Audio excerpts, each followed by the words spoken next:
guys? It's your boy Luke here for our round 2 prize picks targets for this week's Genesis Invitational. Friday is going to be a much more interesting day for the prize picks board because first off, we have a lot of data from round 1 to comb through, and of course it's cut day, so a little bit of extra stuff on the line, a little bit more entertainment to the viewing experience. And with this absolutely stacked field, really excited to go ahead and hop into our top picks for tomorrow. First off, a review of the first round slate, where our picks were a little bit hit or miss. I mean, we ended up hitting on the Tony Finau over birdies or better. That felt like a really safe line. Leishman, though, we missed by the hook, and he had 5 putts for birdie on the back nine and missed all of them. He had 3 birdies on the harder side of this golf course, and of course on the easy side kind of gobbled it up. So that was one of our misses. We also ended up missing the max home of fairways number by the hook, which was a little bit unfortunate.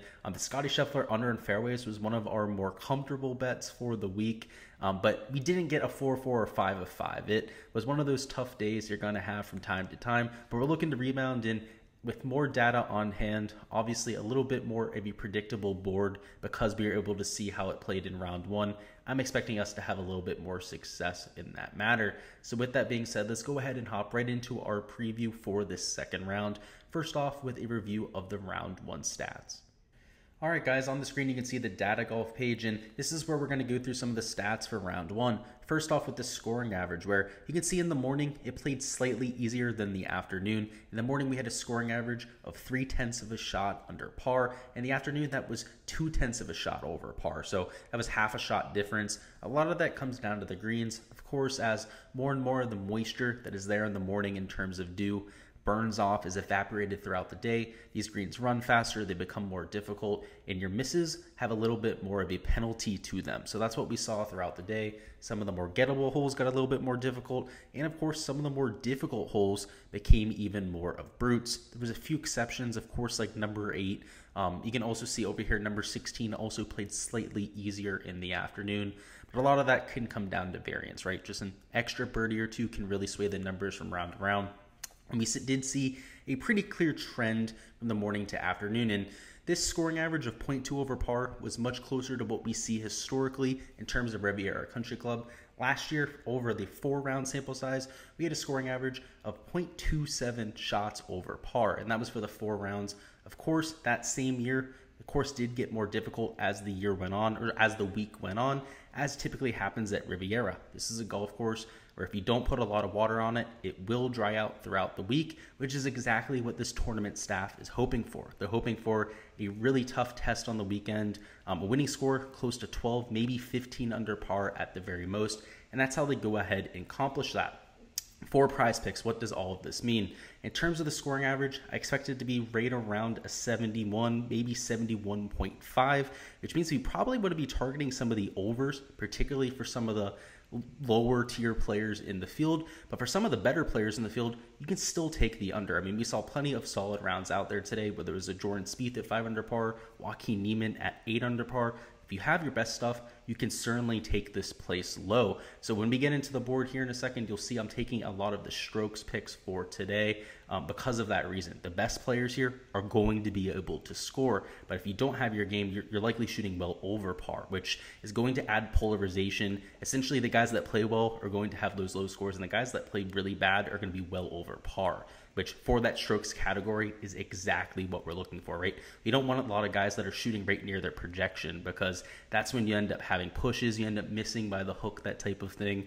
And usually on those type of slates, I try to avoid that category. But as we get into it, you'll see exactly what I'm talking about. In terms of fairways and greens in regulation, it's pretty on par with what we've seen in years past. A green in regulation percentage today was at 61%, which is 1.7% higher than what we've seen in years past. And the fairway percentage was 50%, which is 0.7% higher than the average over the years. So not much of a difference in that category. In terms of the board, you'll see all of the strokes that we're going for today.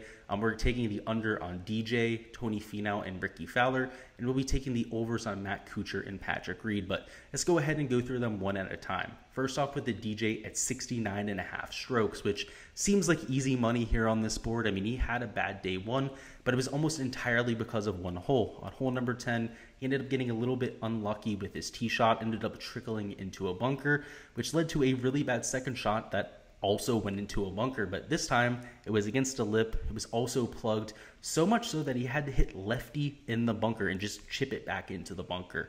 Ended up leaving another shot in the bunker because his lie wasn't that much better after he had to hit it lefty, and led to a double bogey. If he would have birdied that hole, as a lot of the field did today, he would have been 1 under par. We would have had a completely different idea of Dustin Johnson. The fact of the matter was he gained with his ball striking both off the tee and on approach today, and he lost a ton of strokes around the green and, of course, with the putter, which when that happens, you're not going to be able to score. But we know Dustin Johnson to be one of the best putters in the world. Of course, he's a really solid around the green player. That's why this guy has competed in 1 major championships before. So I'm expecting a huge rebound. He just has to continue those ball striking numbers that we've seen since he started playing here in 2022. He looks good at the tournament champions. Also has looked good to this point this week. Also at the Waste a couple weeks ago, looked pretty solid as well at the Farmers. I am all signs up on Dustin Johnson, so I'll be taking the under there. I expect him to shoot something like 4 or 5 under par tomorrow. I'll be playing him in pretty much all fantasy formats, and for that reason, he's one of my favorite plays on the slate. Next up, we have Tony Finau at that same number, which, again, in retrospect, it just makes the Dustin Johnson number look all that much better. He's pretty much a lock for me on that slate, and if you guys know me, I don't use that word very lightly.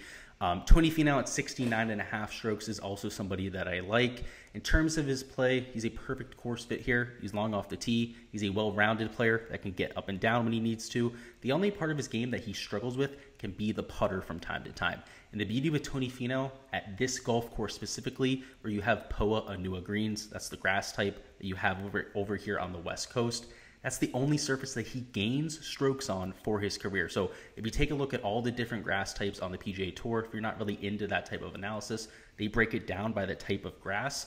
You can see how players will play on each type of grass, and you'll see that they have a preference for one type over the other. It's usually where they grow up on, where they have some of their best putting stats. Of course, Tony Finau, he grew up over here on the West Coast, played a lot of his golf over here on the West Coast, especially when he was getting up into the professional ranks. So it's no surprise that POA Anua is the only surface that he gains on, and he gains significantly on that surface. So if he brings the ball striking that we saw round 1, he didn't really have the magical putter there. He was really solid at getting up and down. If he can keep it together off the tee, he could post 7, 8 under par. I mean, he has that type of round in him, but he came in second place at this golf tournament last year. He also has another top 5 finish here at this same event.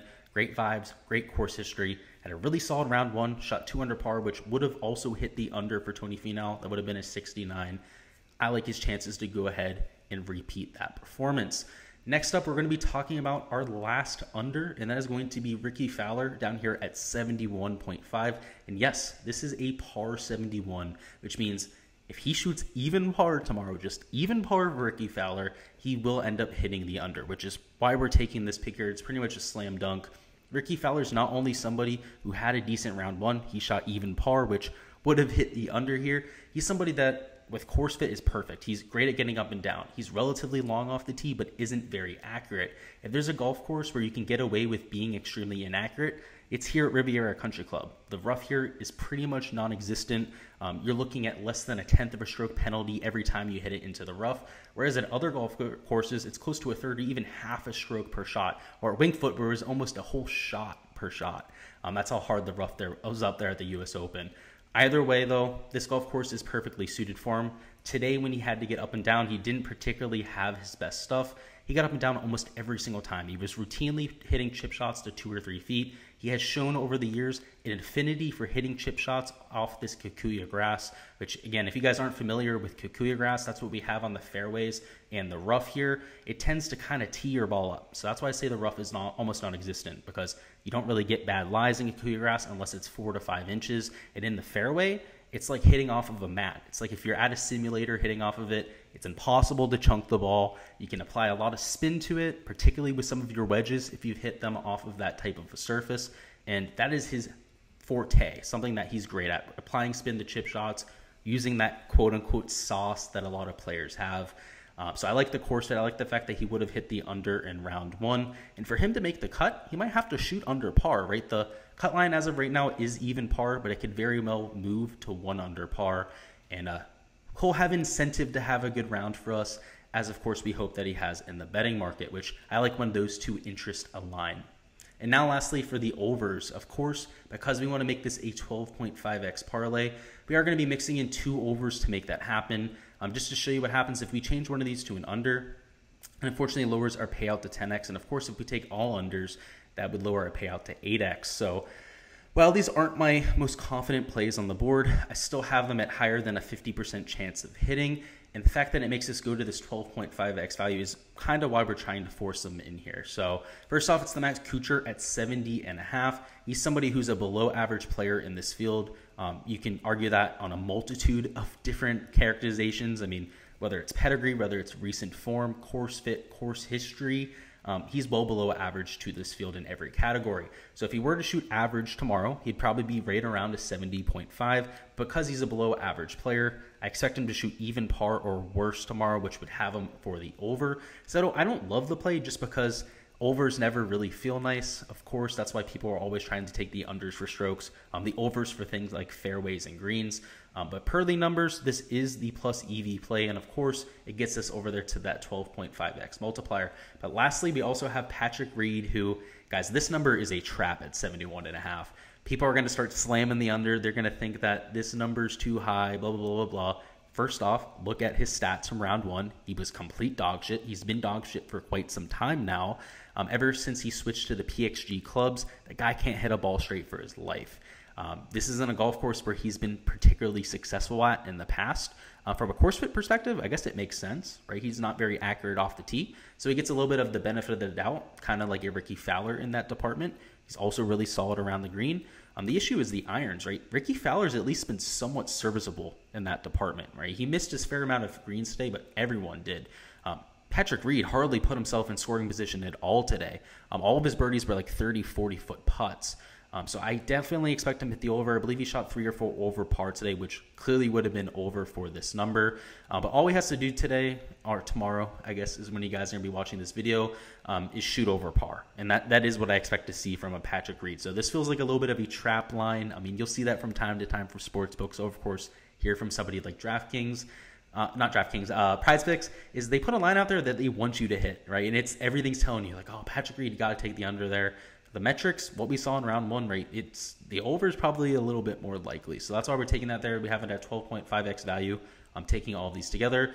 And of course, if you guys like other lines better, please mix them in. This is not meant to be something that you just go out and tail blindly. If you guys agree with the picks, go ahead and take them. If you don't like the fact that we're forcing in these overs, and I couldn't blame you for doing that, just take a 3x parlay, right? Just take these 3, put them in a power play, something like that, 5x.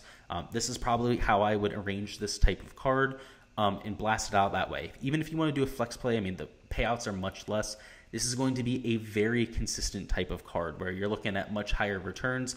It's a much higher risk strategy going to this over and under card, but of course you're getting the payout there with the 12.5x. So the reason why I go ahead and show you that is, of course, depending on your risk tolerance, your bankroll, your motive for playing everything like that. If you're playing for entertainment, I always say go for the 12.5x. If you're looking for long-term returns, maybe just do a 2 or a 3 pick card, right? So make sure you're orienting that towards your betting strategy.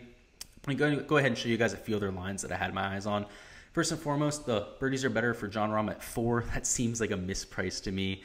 Somebody that I would definitely be taking the over on. Same thing with Dustin Johnson. That would make a whole lot of sense. He can convince me to take JT for the over, Scotty Scheffler for the over, Rory McIlroy for the over. There's a lot of guys in this birdies are better range that I also like in that category. Not just because they're some of the best players in the world. And like I said, when you have your stuff, you can certainly take this place low. But because there's a drivable par 4, there's 3 par 5s, there's more than enough opportunities to at the very least push. At the very least, even if they have a good day, they get an extra birdie, they hit the over. Towards the bottom of the board, Tony Finau, somebody I would yet again hit at 3.5 for the over. And even Ricky Fowler at 3. They have them at the same number once again there. Also somebody I'd consider taking the over. If we take a look at the greens regulation and fairways hit, for greens and regulation, I'd more than likely be taking a look at the unders here, particularly for some of the worst iron players they have on the board. There's not really a lot of bad iron players, unfortunately. I mean, these are most of the best players in the world. Yeah, honestly, the only guy I would even consider fading at this point off of face value would be Patrick Reed, right, at 10.5 greens in regulation. His swing looked absolutely atrocious today, and then maybe a Matt Kuchar. And we go over the fairways hit, it's the same story. These are hard to hit fairways. Should get a little bit more firm and fast as the week goes on. Trying to take the under on some of the more inaccurate drivers. People that fit that type of build, Justin Thomas, who, of course, we played yesterday, that did not come through. He hit well over. I'd be willing to go back to that same type of prop. Patrick Cantlay, that also seems a little bit high at 7.5. He's a below average accuracy driver. A little bit lower down the board. Xander Schauffele is not always the most accurate. I don't think you need to force in that line, though. That's probably fair there at 7. You can take the under Patrick Reed, 6.5 fairways hit. That'd be another way to get access to a Patrick Reed. And under on Scotty Scheffler fairways hit, I'd probably take that as well. He's almost just as inaccurate as somebody like a Patrick Reed. That is all I've got for the round 2 prize picks targets. Go ahead and let me know down in the comments before you get out of here what your favorite prop on the board is. Doesn't have to be something that I talked about. Could be something completely off my radar. But go ahead and let me know what that is down below. And as always, going to have even more of this content coming throughout the weekend. For round 3 and 4, look out for a video covering my top props coming out sometime the evening before. And of course, make sure you subscribe to the YouTube channel here so you don't miss any of that to come, or any of my other golf content, whether it's my course breakdowns, my DraftKings DFS content. We've got you guys covered from a multitude of different angles for the entire golf sphere, whether it's PGA Tour. We're going to have some European Tour stuff coming in the future, maybe even some Korn Ferry Tour stuff as we get more and more people acclimated here on the channel. So look forward to all of that. Good luck with all of your prop hunting here for round 2, guys, and let's get this cash.